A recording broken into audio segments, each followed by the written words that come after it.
Hi everyone, welcome back to my channel. My name's Marissa. So I have a video for you guys today, and I do apologize, I'm looking at some notes, so if you see me looking down, I'm just looking at some of my scribbles. So basically what I wanted to talk about today is intuition, and what is it, and perhaps how to differentiate it between your own thoughts and what intuition actually is. This is just my own personal experience, and I thought maybe it could help some people maybe understand how their intuition actually works. So I'm going to get started with what is intuition. So intuition to me has always felt like it's a seemingly random thought. So for me, it sort of happens when I'm in a state of flow. So my thoughts are sort of subsided. I'm a little bit of an overthinker. So I find that if I'm in a little bit more of a state of flow, or I'm doing something where I'm not actively engaging my thought process, and I get a random thought, I know that's my intuition sort of giving me something to work with. The other thing is that I also find that sometimes it can come through. People think that sometimes you have to be in a meditative state. And I like the thought of being in a meditative state, but I want you to think of it more like it's a passive slash flow type of state of being. So that does not mean, it's not limited to, I should say, having or being in a space where you are actively meditating, where you are, which is great, but you don't have to be in that state alone to be able to receive intuitive thoughts. In fact, you're getting intuitive thoughts all the time. It's just being a little more aware of it. I could say, at least for myself, that I thought intuition, or being clairvoyant or clairaudient or something, anything like that, being psychic, if you will, had a different, I thought I was going to audibly hear things with my ears, which some people do. And I think that in practicing it, you could probably gain that type of gift if that's what you're looking to do, but it does not always come in like that, and it's a little bit more subdued, I think, than sometimes people think that it should be or it will be. So I find that sometimes just being in that passive flow-like state of mind. So think of it this way: you could be, for example, washing dishes or doing like cleaning up around the house, and you're not actively thinking about anything. You'll have passive thoughts and you'll have random thoughts about stuff, but it's more like when you're, let's say again, even something like exercise. So you're doing something where you don't have to consciously think about the physical activity that you're associating with. So for example, even something like exercise is a fantastic way to get into this state of mind. So you'll be doing, some random exercise, and you'll have this thought like, oh my God, my Aunt Shelly, I haven't talked to her in a while. And then you might end up having an actual phone call from her or something. That is known as an intuitive thought. So the more you become aware of these thoughts, the more active they become.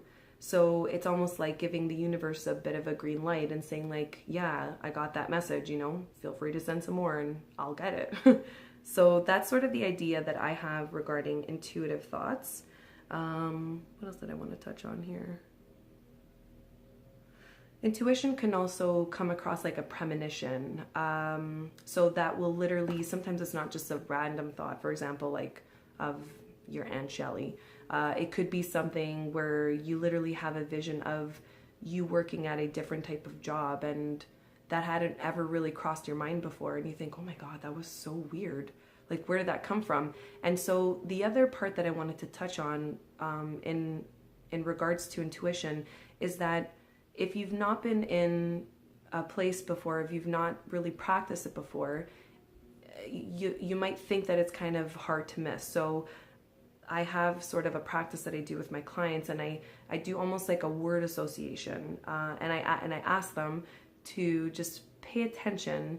I'm going to say a word, and I want them to pay attention to what their body does. So you're going to have a physical reaction to something that I'm going to say. So for example, I might say to somebody, maybe I might say the word dog. Now, if they have a dog, they're going to have a very warm association to that animal. So it doesn't have to always be something positive, but what I'm trying to get them to understand is that their body is giving them a physiological response to a thought that they're having. So when you're having, for example, an intuitive thought, generally a feeling for myself is associated with that thought. So if I think, for example, of someone that I really love and I haven't seen them in a long time, the feeling is usually like in through your chest area or in your solar plexus, so sort of where your stomach sits, a little bit lower than that. You'll get sort of an excited feeling, and it feels good. It generally feels good, so your body has a positive reaction to that thought.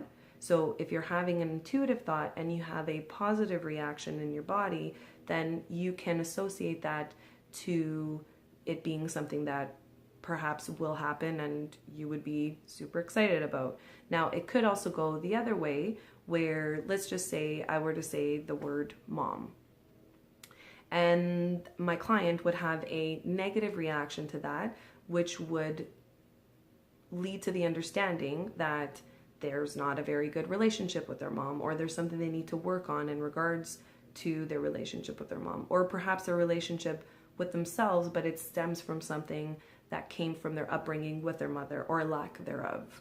So the reason for the word association is because I find sometimes you'll get an intuitive thought. So let's just say something like, oh, I'm doing a random thing like exercise, or I'm washing the dishes, and then I have this thought of the money that I invested in those stocks, ooh, I'm probably going to lose that. And there's a feel, again, it's a random thought, and it has a feeling associated to that's not so good.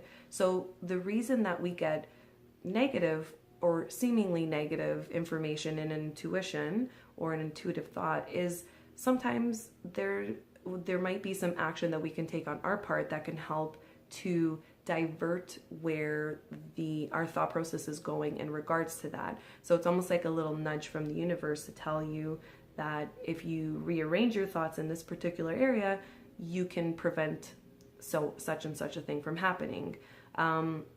When we're having a little bit of in contrast to that, when you're having a positive intuitive thought, and again, you're having a physical reaction to a random thought that feels good, what ends up happening is that is actually the universe giving you a nudge that, yes, there's a very good possibility that such and such a thing might come true or will happen if you continue on this course that you're on, the thought process that you're already in.